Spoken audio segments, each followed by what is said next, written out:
मैं पूजा पवार, राकेश पवार, पता है महितपुर रोड, नागदा जंक्शन, जिला उज्जैन से आई हूँ। कहीं बैठी हो तो हाथ हिलाइएगा। आप ही हैं? दोनों हाथ हिला दो एक बार ऐसा, दोनों हाथ हिला दो। मैं पूजा पवार, राकेश पवार, पता महितपुर रोड, नागदा जंक्शन, जिला उज्जैन। मेरी दो पुत्री हैं गुरुजी। बड़ी बेटी 13 साल की हो गई, छोटी बेटी 11 साल की हो गई। 11 साल की बेटी होने के बाद संतान का सुख नहीं था। डॉक्टरों ने मना कर दिया था कि अब कोई चांस नहीं और आपके यहाँ कोई संतान का सुख नहीं। लोगों के ताने सुनने को मिलते थे, बेटियां हुई हैं, बेटा नहीं। ये लोगों की सोच गलत है। आज के जमाने में बेटी बेटा एक बराबर होता है, ये शिव पुराण की कथा कहती है। फिर भी लोग कहते हैं गुरुदेव पुत्र नहीं, पुत्र नहीं। बड़ी बेटी 13 साल की हो गई, छोटी 11 साल की हो गई, इसके बाद में कोई संतान नहीं। डॉक्टरों ने भी मना कर दिया। हमने प्रयास भी करा पर संतान नहीं हुई। कोई दवाई से भी कोई संतान का सुख नहीं हुआ। टीवी पर कथा सुन रहे थे, आपने एक पशुपति व्रत के बारे में बता दिया। बस एक ही पशुपति व्रत करा और तीसरे सोमवार का दिन था। हमने बस बाबा से विनती करी थी, बाबा ऐसी कृपा करना, मेरे घर में 2 पुत्रियां हैं पर पुत्र की प्राप्ति नहीं है। बाबा डॉक्टर भी मना कर दिया है, संतान नहीं होगी। दुनिया के ताने सुनना पड़ते हैं बाबा, पर आप पर जल चढ़ाने का फल मिलता है, ये सियोर वाला महाराज कहता है, शिव पुराण कहती है। बाबा हम तेरे भरोसे पर हैं, रोज शिव मंदिर आऊंगी, जल चढ़ाऊंगी। पशुपति व्रत करना प्रारंभ करा। तीसरा सोमवार निकला, बाबा की कृपा से मेरा गर्भ ठहर गया और 28 नवंबर 2022 को बाबा की कृपा से मेरे घर में पुत्र रत्न की प्राप्ति हो गई, जिसको मैं साथ में लेकर भूमि को प्रणाम करने आई हूँ। बालक आया है साथ में? हाँ, उसको ऊंचा कर दो थोड़ा सा। हाँ, एक बार दोनों हाथ हिला दो। हर हर महादेव। शिव कृपा है। बैठिए।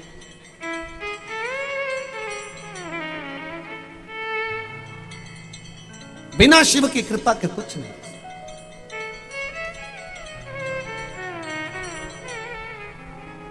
हमेशा एक बात आप लोगों को कही, वो आज फिर कह रहा है।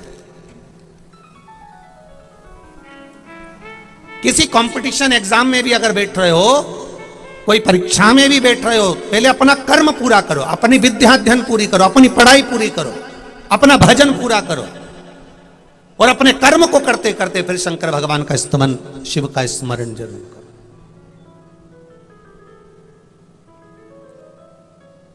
अपने कर्म से वंचित ना रहो।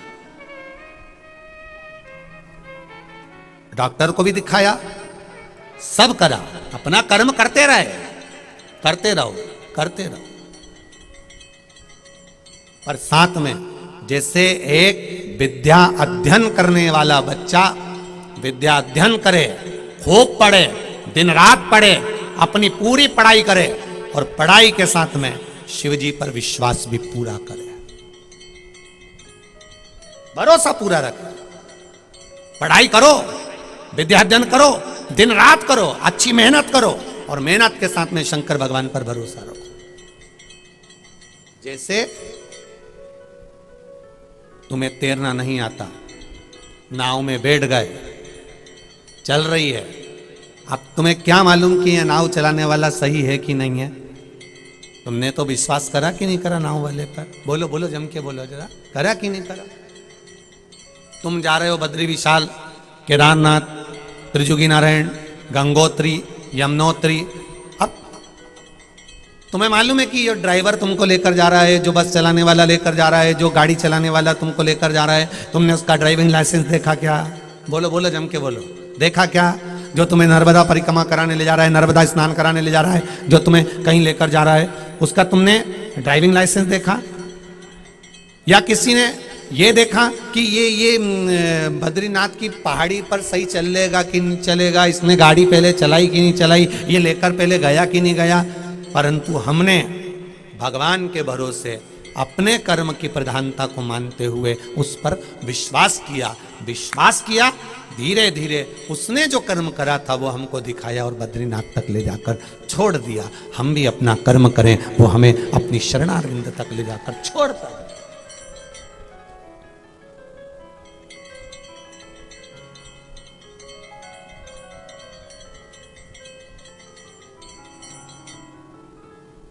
नहीं करोगे और बैठे रहो। मैं दुकान भी नहीं खोलूं, मैं खेती भी नहीं करूं, मैं ट्रैक्टर भी नहीं चलाऊं, मैं गाय को कहीं किसी रूप में बांधने में ना जाऊं और मेरा भरण पोषण हो जाए। ना ना भाई, कर्म करना पड़ेगा, मेहनत करना पड़ेगी। खेती में तुम्हें बक्खर फेरना पड़ेगा, बीज बोना पड़ेगा, जल डालना पड़ेगा, तब जाकर कुछ प्राप्ति होगी। और वो प्राप्ति भी कब मालूम पड़े, तुमने बीज भी बो दिया, सब कुछ कर दिया, पानी भी डाल दिया, अब किसके भरोसे पर हो? अब वो मालिक अच्छा फसल दे देगा, ये विश्वास है मुझे। बस यही भरोसा हमारे भीतर होना चाहिए। कर्म करते करते वो परमात्मा मुझे साध लेगा और मुझे निर्णयता देगा, निश्चितता है। एक पत्र और आया है, देखिए।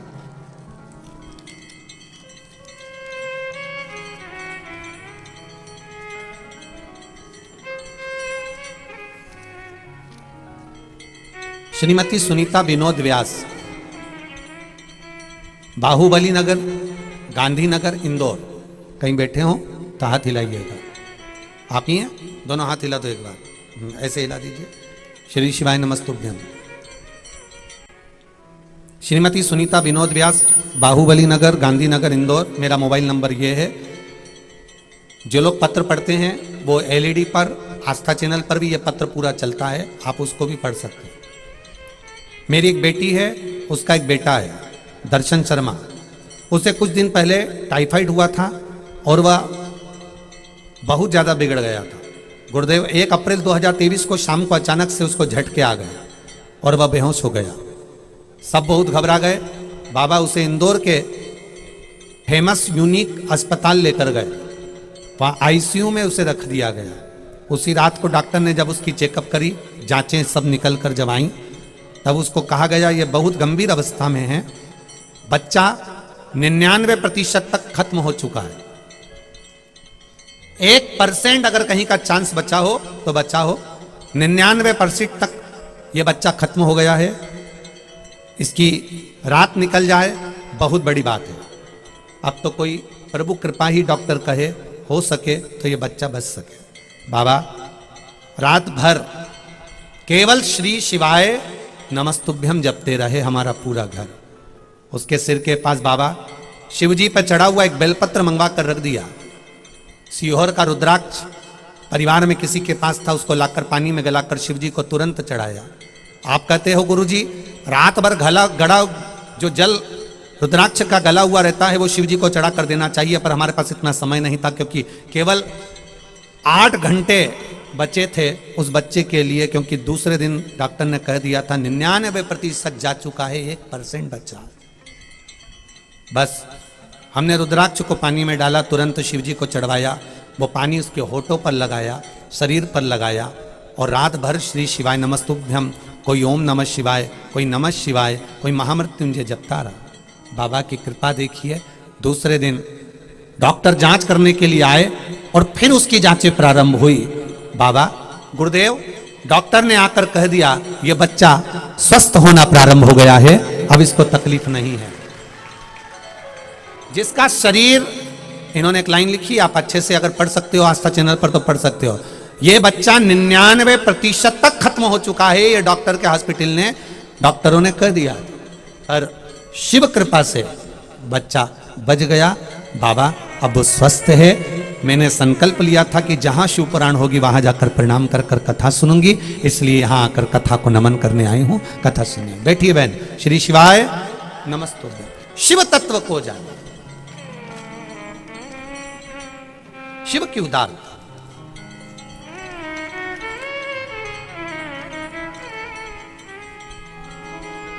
तेरी कृपा बिना न हिले, सब बोलो, एक भी लेते हैं श्वास तेरी कृपा से तनु तनु। बखान क्या करूं मैं राखों के ढेर का, चपटी भभूत में है खजाना कुबेर का। आपका किया गया भजन, आपका किया गया मंत्र जाप, आपका किया गया स्मरण भक्ति का बल प्रदान करता है।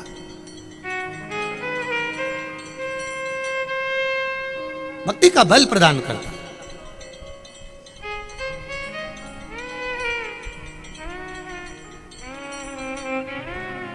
आपकी दृढ़ता, आपका भरोसा, आपका विश्वास। डॉक्टर अपना कर्म करे, आप अपना कर्म करिए।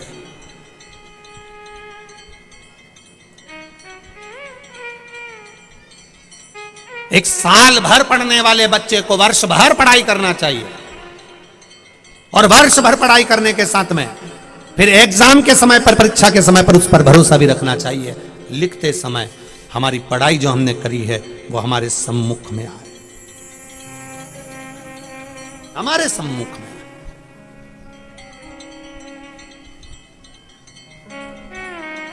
शिव कथा कह रही है, भगवान शिव महापुराण की कथा करिए। 83,99,999 योनियां त्यागने के बाद मनुष्य की देह मिलती है, और उसमें भी 83,99,999 योनियां त्यागने के बाद मनुष्य की देह मिले, और उसमें भी देपालपुर वालों को 3 बार शिव पुराण की कथा मिल जाए, इससे बढ़कर सौभाग्य कुछ नहीं हो सकता। जहां पूरा विश्व, जहां पूरा भारत शिव महापुराण की एक कथा के लिए लाइन लगाकर खड़ा हुआ है, पूरा विश्व एक शिव पुराण की कथा के लिए लाइन लगाकर खड़ा है, पर वहां देपालपुर वासियों को 3-3 कथा मिले, ये साधारण सी बात नहीं हो सकती है। कहीं देवाधिदेव महादेव की कुछ कृपा होगी, कुछ कृपा होगी। लोग कहेंगे अभी तो सुनी थी बेटमा में, लोग तो कहेंगे अभी तो सुनी थी 24 अवतार मंदिर में, तो उनको भी कह देना सुनी थी। जैसे उदर की पूर्ति के लिए रोज भोजन जरूरी है, उसी तरह इस आत्मा की कल्याण के लिए शिव पुराण रोज जरूरी है। इस कथा को हम केवल आत्म कल्याण के लिए, अपने जीवन के उद्धार के लिए सुन रहे हैं। रोज जरूरी है, प्रतिदिन।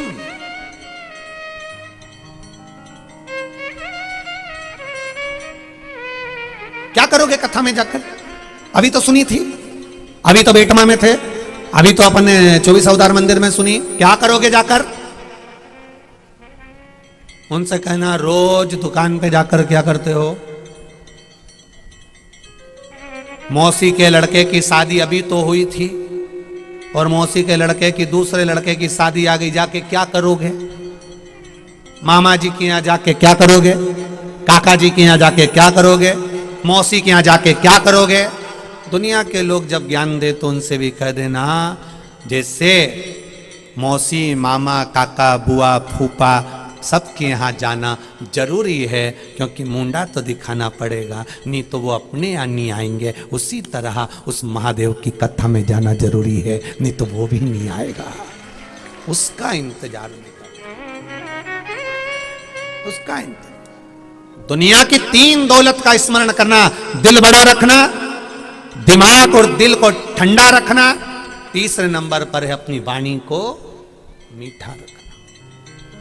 83 लाख योनियां काटने के बाद मनुष्य की देह मिली है, ये मानव का शरीर यूं ही नहीं गवा जाए। बैसाख का महीना में शिव महापुराण की कथा मिली है, चूकना नहीं चाहिए। और वो भी प्रसूति शिव पुराण की कथा है। जो नारियों के 30 साल, 35 साल, 32 साल, 28 साल गर्भ ना ठहरा हो, संतान ना हुई हो, मैं उनसे भी निवेदन करूंगा इस कथा को दिल से सुनना, और बाबा चाहेगा तो देगा, निश्चित है, प्रदान करेगा। दिल से सुन, कोई कहे अपशब्द कहने दो। आग लगे बस्ती में, जम के जरा बोला अपन रहो मस्ती में, बोल बम का नारा है, बाबा एक सहारा है। लोग कहेंगे धूप बहुत तेज है, लोग कहेंगे वहां पर ये व्यवस्था नहीं है, लोग कहेंगे वहां पर वो व्यवस्था नहीं है, तो कह देना ऊपर भी व्यवस्था देखोगे क्या? व्यवस्था ऊपर भी जाकर देखोगे। हमारा तो आप सबसे निवेदन है, गर्मी तेज पड़ रही है, घर से चलो, कथा सुनने के लिए 2 बोतल पानी की साथ लेकर चलो, एक खुद के लिए, एक पड़ोसन के लिए। 2 बोतल पानी की भर के लेके चलो, उठना नहीं पड़े, जाना नहीं पड़े, किसी की आस लगाकर मत बैठना कि कोई पानी लाएगा तो हम पिएंगे, नहीं। अपने पास में बोतल धरी है, जैसे ही के प्यास लगे ना कोनी मार के दे दो, ले पी ले। अभी उज्जैन में कथा हुई तो वहाँ उज्जैन में कथा हुई तो रात्रि को उज्जैन वासियों ने बहुत सेवा करी, बहुत। और मुझे विश्वास है देपालपुर वाले भी इसमें कम नहीं पड़ेंगे, इतना भरोसा रखता हूँ, इतना विश्वास रखता हूँ। तो उज्जैन के जितने भी लोग घर में रहते थे वो आधा किलो आटे की कोई पूड़ी बना लाता, कोई सब्जी बना लाता और रात्रि को आकर सबको वो पूड़ी सब्जी दो दो चार चार बड़े प्रेम से खिलाते शिव भक्तों को। और वैसाख महीना था तो सब खिलाते। अब उनकी जो सब्जी पूड़ी खिलाते उनसे इतनी पहचान बन गई, इतनी पहचान बन गई कि वो कथा सुनने वाला व्यक्ति सवेरे से उठता ही नहीं, खाना खाने ही नहीं जाता, भंडारे में भोजन करने ही नहीं जाता।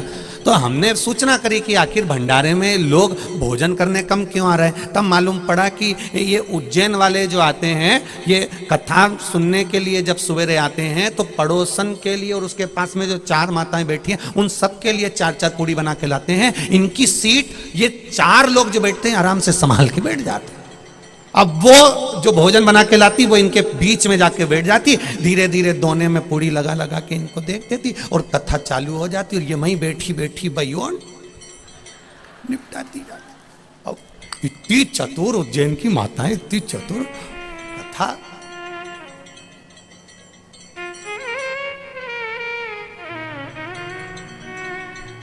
भक्ति बली, विश्वास, दृढ़ता, भरोसा। और भोलेनाथ दया करना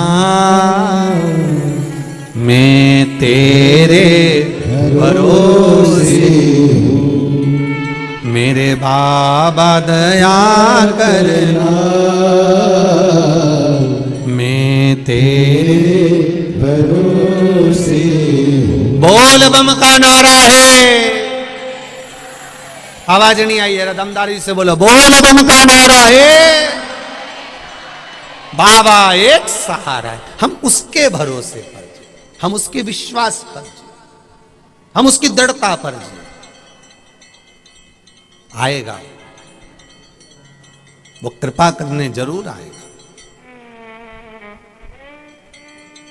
एक बस भरी हुई निकल जाए तो क्या हुआ, दूसरी बस में जगह मिल जाएगी, विश्वास रखना।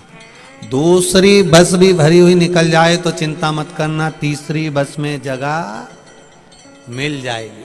तीसरी बस अगर भरी हुई निकल गई तो चिंता मत करना, चौथी बस में जगह मिल जाएगी। और चौथी बस भी अगर भरी हुई मिल जाए तो चिंता मत करना, महादेव किसी ना किसी को तो गाड़ी लेकर भेज ही देगा और पार लगाई निश्चित। और तुम समझ, ये देपालपुर के लोग हल्के पुल्के नहीं, सब समझदार हैं, सब। पूरा देपालपुर पटेलों से भरा पड़ा है, सब समझदार। एक भी हल्का पुल्का नहीं हो रहे तुम, दमदार।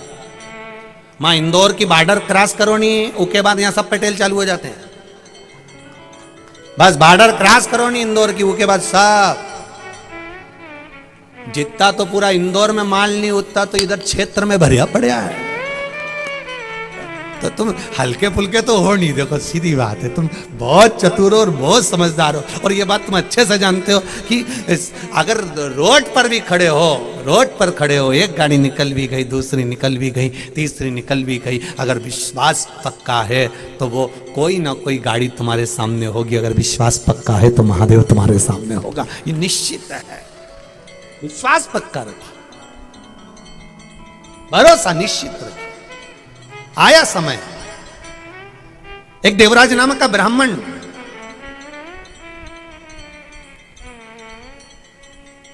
जो कभी भजन करने में जाता ही नहीं था, जिसका चित्त कभी स्मरण में लगा ही नहीं है, जो कभी भक्ति में डूबा ही नहीं है, जो कभी भगवत स्मरण में जाता ही नहीं है, भगवान से बहुत दूरी बनाकर रखा है, बहुत दूरी।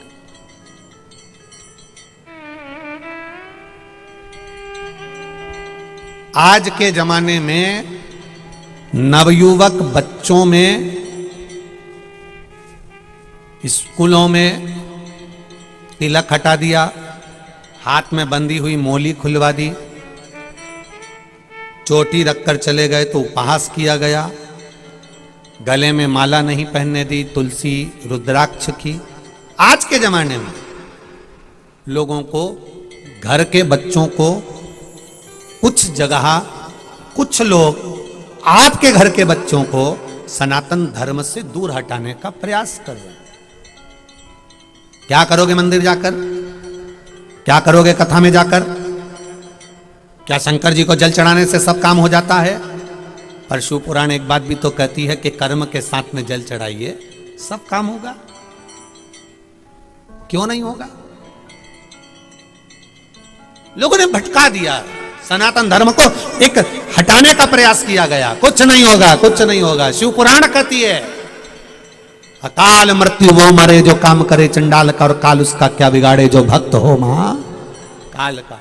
विश्वास अगर जागेगा, लोग कहते हैं क्या कलयुग में भगवान आता है? मीराबाई कलयुग की तो थी, जो जहर को अमृत कर दिया था। नामदेव जी कलयुग के तो थे, तुकाराम जी कलयुग के तो थे, रामकृष्ण परमहंस कलयुग के तो थे,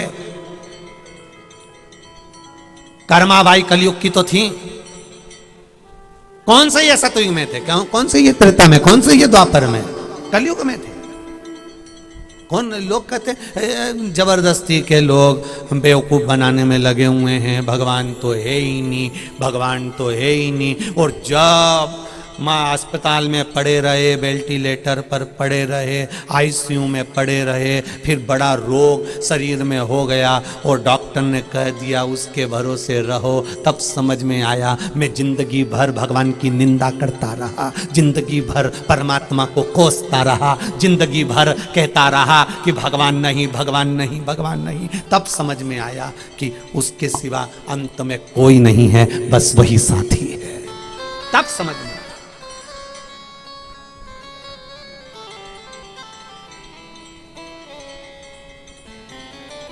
तुम्हारे घर के लोग तुम्हें हॉस्पिटल तक ले जाएंगे, तुम्हारे घर के लोग बॉटल चढ़वा देंगे, तुम्हारे घर के लोग पैसा खर्च कर देंगे, तुम्हारे घर के लोग आईसीयू में ले जाकर पटक देंगे, वीआईपी हॉस्पिटल में ले जाकर पटक देंगे, तुम्हारे घर के लोग दवाई खिलाएंगे, फल खिलाएंगे, औषधि देंगे, घर के लोग गाड़ी में भरकर हॉस्पिटल तक ले जाएंगे। पर घर के लोग सब खर्च कर सकते हैं, पर घर के लोग ऊपर से मौत को वापस खींच कर नहीं ला सकते। वो तो केवल कालाधिपति ही ला सकता है, केवल कालाधिपति। एक पत्र आया है, देखिए।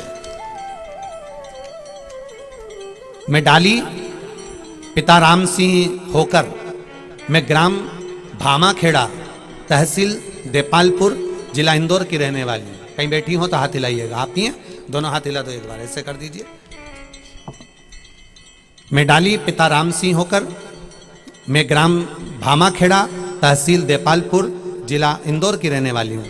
मेरे पिताजी राम सिंह ने इतनी मदिरा का पान किया, इतनी शराब पी ली थी कि गुरुदेव उनका लीवर, किडनी सब खराब हो गया था।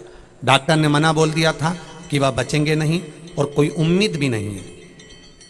बाबा, पिता के सिवा दुनिया में दौलत कौन सी है? गुरुदेव, मेरे पिता ही मेरी दौलत है। भले वो मदिरा का पान किए, शरीर उनका काम करना बंद कर दिया, पर पिता तो पिता होता है ना गुरुदेव। कैसा भी है पर बाप तो बाप है। उसको पलंग पर मरता हुआ या सड़ता हुआ एक पुत्र या पुत्री नहीं देख सकते गुरुदेव। पिता के लिए डॉक्टर ने मना कर दिया था। मैंने भी भोलेनाथ पर विश्वास करा। आपकी कथा सुनती हूं ना गुरुदेव, तो एक लोटा जल चढ़ाना प्रारंभ करा। भोलेनाथ पर जल चढ़ाया, श्री शिवाय नमस्तुभ्यम का जाप किया। गुरुदेव, बाबा सुनता है, ये मैंने विश्वास किया। हमारे पास में तो कोई शंकर का ऐसा मंदिर नहीं था, केवल ओटला था, उसी पर जल चढ़ा देती थी गुरुदेव। शिव जी से प्रार्थना करती थी मेरे पिताजी का स्वास्थ्य ठीक करना। बाबा, डॉक्टर ने तो जवाब दे दिया था लीवर किडनी सब बेकार हो गई, मदिरा के नशे में, दारू के नशे में। पर गुरुदेव, जब डॉक्टर ने जवाब दे दिया कि ये समाप्ति पर हैं, पर एक लोटे जल ने और श्री शिवाय नमस्तुभ्यम ने मेरे पिता को फिर जीवन दान दे दिया। अब मेरे पिता ठीक हैं, मैं यहाँ प्रणाम करने आई। ठीक है? वो दोनों हाथ हिला दो एक बार। हर हर महादेव। बैठिए। ये शंभु शरणागति शिव की है। आप दवाई लगा सकते हो, आप डॉक्टर को दिखा सकते हो, अच्छा हॉस्पिटल चुन सकते हो, अच्छी टेबलेट दे सकते हो, फल फ्रूट मिठाई दे सकते हो, दुनिया का सारा ठाट आप व्यक्ति को दे सकते हो, और बाहर खड़े होकर केवल डॉक्टर से ये पूछ सकते हो कि तबीयत कैसी है, आराम लगा कि नहीं लगा, कितना % अंतर आया, क्या जांच कर रहे हो, क्या करना पड़ेगा, ये सब आप पूछ सकते हो। पर आखिरी में अगर कोई साथ देने वाला होगा, अंत समय प्रभु न पड़ेगा, वचन दिया तो निभा